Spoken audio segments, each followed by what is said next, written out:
നമസ്കാരം. സ്വരലയത്തിലേക്ക് എല്ലാവർക്കും സ്വാഗതം. കഴിഞ്ഞ എപ്പിസോഡിൽ നമ്മൾ പ്രഭാതവന്ദനം പരിചയപ്പെട്ടു. പ്രഭാതവന്ദനം ഇരു കൈകളിലേക്കും നോക്കി ചൊല്ലിയതിനു ശേഷം ഭൂമി വന്ദനം നമ്മൾ ചൊല്ലുന്നു. ഭൂമിയെ ദേവിയായി കണ്ട് വന്ദിച്ചുകൊണ്ടാണ് നമ്മുടെ ഓരോ ദിവസവും തുടങ്ങേണ്ടത്. നാം എന്നും ഭൂമി ദേവിയെ ചവിട്ടിയാണ് നടക്കുന്നത്. അതിന് ഭൂമി ദേവിയോട് ക്ഷമ അഭ്യർത്ഥിക്കുന്നതാണ് ഈ ശ്ലോകം. ഇപ്രകാരമാണ് ഈ ശ്ലോകം.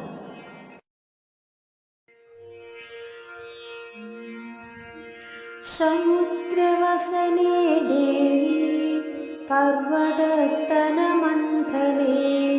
വിഷ്ണുപത്നി നമസ്തുഭ്യം പാദസ്പർശം ക്ഷമസ്വമേ.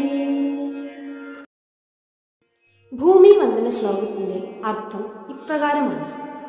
സമുദ്രവസനേ ദേവി, സമുദ്രത്തെ വസ്ത്രമായി ധരിച്ചിരിക്കുന്ന ദേവി.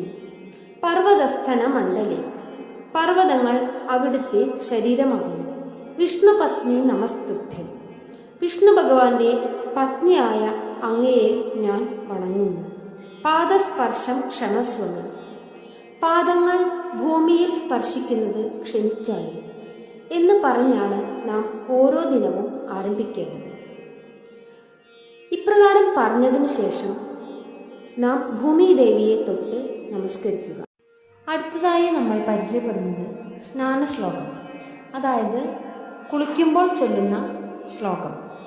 അടുത്ത വീഡിയോയിൽ സ്നാന ശ്ലോകവുമായി നമുക്ക് കാണാം. നിങ്ങളുടെ എല്ലാവരുടെയും സപ്പോർട്ട് ഉണ്ടാകുമെന്ന് പ്രതീക്ഷിച്ചുകൊണ്ട് ഒരിക്കൽ കൂടി നമസ്കാരം പറഞ്ഞുകൊണ്ട് നിർത്തുന്നു.